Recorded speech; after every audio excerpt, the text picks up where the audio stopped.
Hey, 10 weekers. All right, I'm coming to you on a rainy Sunday morning, the day before your 10-week transformation starts here at Iowa City Ferals. Excited for you. Guys, gonna jump right into this. I'm hoping to make this done in one quick take. Usually takes me about 20 to get these things done. Here we go. Forgive me any errors. When you first come in, leave your shoes here on the mats, okay? We wanna make sure we're keeping the environment as clean as we can. Our bare feet, thank you. Now, those of you that end up having to wear shoes on the mats, come see me. We'll make sure that you get the approved shoes for that, all right? Once your shoes are off, you'll come to the attendance box here, okay? You'll find your name, you'll find your attendance card, alphabetized, okay? Find your card, pull it out, and you're gonna write on it, Monday of week 1. We recommend you write FK for Fit Kickboxing and the class time that you work out in. Once you've done that, don't put it back in this box. You're gonna put it in this box. This box, you'll put it whatever class you work out in. If you work out at 5 a.m., put it in the 5 a.m. folder. Work out at 9 a.m., put it in the 9 a.m. folder, okay, so on. This helps us to keep track of our overall attendance. And most importantly, it'll help us keep track of your attendance, okay? Make it a goal to try to do everything you can to get to perfect attendance, okay? We understand that's not always possible. Things happen in life, but get here as much as you possibly can. The more you can be present, the greater your results will be. Guys, I'm gonna put us on hold for just a second, head out to the mat and show you what to expect in the actual workout. All right, 10 weekers. So again, I'm gonna try to do this one in one take as well. I'm kind of notorious for it taking me about 20 takes to get something like this done. So forgive me for any gaffes that I may make. Tomorrow, you're gonna be on the bag for kickboxing, okay? Tomorrow you're gonna learn 2 punches, okay? Throughout your 10 weeks, you're gonna learn a total of 5 punches.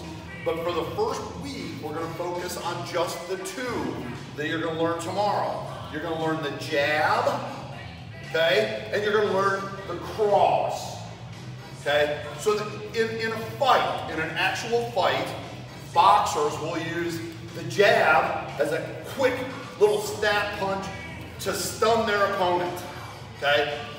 It can also be a knockout, but mostly it's a setup punch, okay? So jab, and then that cross is a power punch, okay? So you're gonna hear us talk about pivoting into your punches.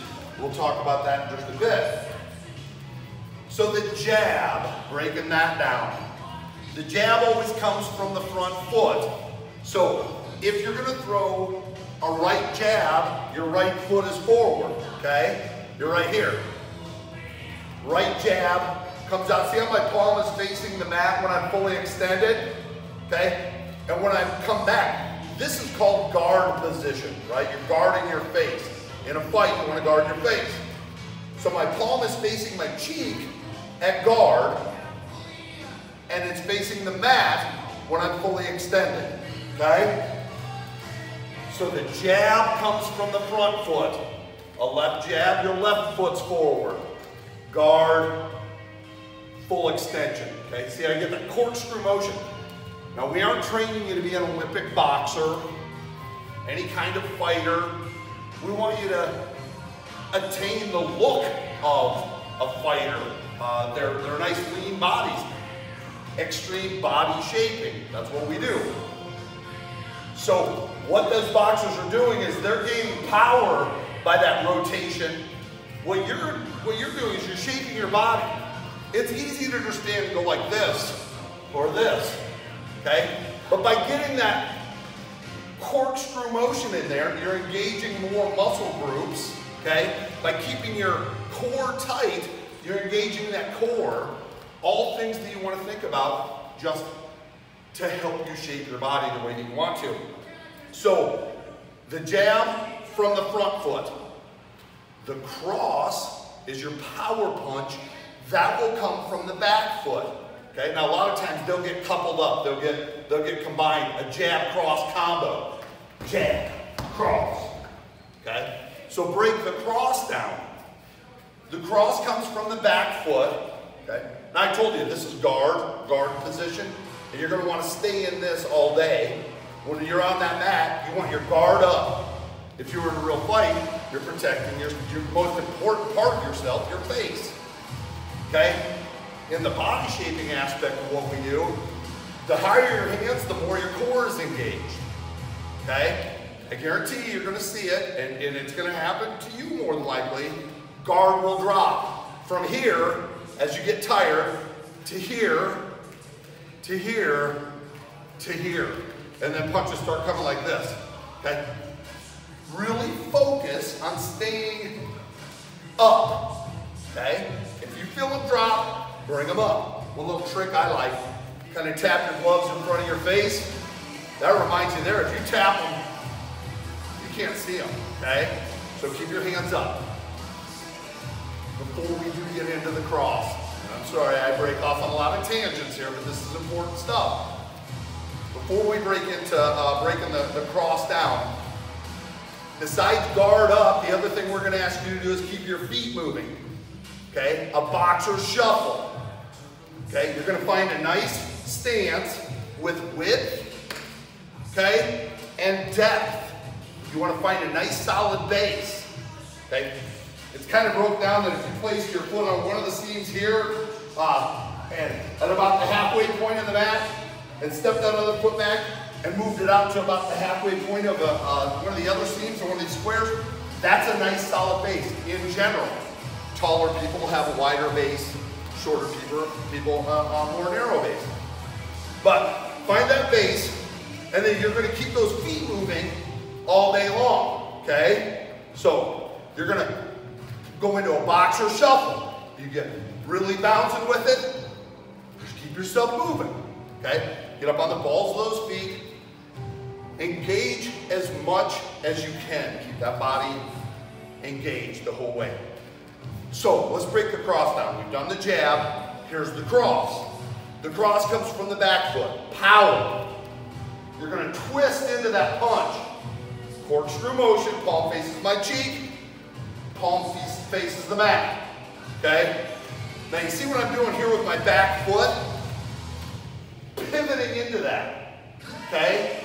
That's where all the power comes from my whole body. Keep your core tight and you pivot into it. I like to think if you had a glove attached to your hip, it would knock out your opponent's kid, okay? Boom! Okay, don't just go through the motions thinking that that's a cross. Work to try to get more intense, okay? So jab sets them up. Cross knocks them out. Guard is up. Guard your face. No need to guard your hipples or your nipples. Keep your hands high, okay? Feet, you want a nice base. Depth and width, okay? And then move. So that is the upper body components that we have to work with for all this week. Nothing else but jabs and crosses, okay? You'll learn the other 3 punches over the next few weeks. Here's the real important part, the roundhouse kick. Now remember, like we talked about yesterday, inhibitions get left in the dumpster outside. There's no place for inhibitions here, okay? Don't worry about what you might look like. I'm gonna tell you right now, I'm definitely no Olympic kickboxer. It doesn't matter as long as you're doing it safely. So, if you're gonna do a right kick, a right roundhouse, your left foot is forward, the opposite foot is forward. You're in that guard position, okay? And then you're gonna, on the ball of that left foot, pivot into that kick, okay? It's important. That's what I want you to focus on. Kicking with the right, but I want you to focus on your left. Pivot into that kick. The reason being is you want all the tension here and here on that pivot. If not, if you keep that foot locked here and you start wailing away, from here down is planted in the mat, from here up is going in opposite direction. That's a lot of tension on your knee, okay? So guard up, pivot, and then bring it back. Pivot, and bring it back. The mechanics of the kick, where you kick the bag, you want to hit it where your shoelaces would be. If you were wearing shoes. You do not want to kick with your toes, so flatten that foot out and hit it where your shoelaces would be. Don't point your toes. That's a cracked toe waiting to happen, okay? Now there's going to be a lot of people that can't get that pivot down right away, okay? So if you can't pivot and bring it back, that's okay. We're going to break it down to just a step, a turn out. So going to kick with the right. Don't feel comfortable pivoting for whatever reason. Turn that foot out. Just turn it out. And then kick. That takes the tension off the knee as well, okay? So, kicking, the opposite foot that you're kicking with is forward. Left foot forward, I'm going to kick with my right. Right foot forward, I'm going to kick with my left. There's going to be a lot of information thrown at you. Good chance you might feel overwhelmed. Don't worry about it, okay? This week, the focus is going to be on those two punches, the jab, the cross, and the kick, okay? The kick doesn't get messed with. That's a constant all through the program. Remember that kick? The pivot is the most important thing. We will do speed kicks probably. Okay, that's just a kick tap, kick tap, kick tap. Keep that foot turned out. Instructors may call out fire hydrant. You go to all fours, like a dog at a fire hydrant. And you just lift that leg, snap it out. And this actually is really good breakdown of the way the roundhouse kick should feel. Okay? You got that knee up, snap the lower leg out. Again, kicking with where your shoelaces would be. Don't point those toes forward. The thing with kicks, don't worry about how high or how hard you kick right now, okay? As long as you kick higher than this. That hurts. People have done it, it hurts. You can break a toe, break a bone in your foot. So kick higher than this, but don't worry about trying to keep up with your neighbor or the instructor or anybody. You'll see some people that can almost kick over the top of the bag. Some people kick nice and low. Find your groove. Guys, if you haven't worked out in a long time or maybe ever, this may be the most intense experience of your life, and that's okay. Remember, you're within yourself. One of our mantras, and then I'm going to shut this video down because it's already way too long. One of our mantras here at the gym is failure equals success. Think about that, all right? Our society views failure very, very negatively. But what you want to do is you want to find failure. You want to find that point where you fail during your workout. And then you catch your breath, regather yourself, and you do it again. Fail as many times as you can throughout your workout. Later in the day or when you go to bed that night, you'll put a little smile on yourself saying, hell yeah, man, I failed many times, but I got back up and I kept going. That is success. Okay, so remember that failure equals success. This is going to be hard, but you certainly can do it. I'll do another video tomorrow that will go over working out with the bands, the resistance training.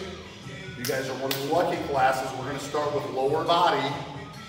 So we'll do lower body on Tuesday and Saturday. Upper body will be on Thursday. There's a whole new world of soreness awaiting you. Drink your water. All right? Stay hydrated. Hopefully you guys are reading the manual on that nutrition. That's where you're really going to see the results. Guys, I'm super excited about this session. It's going to be an awesome one. See y'all tomorrow.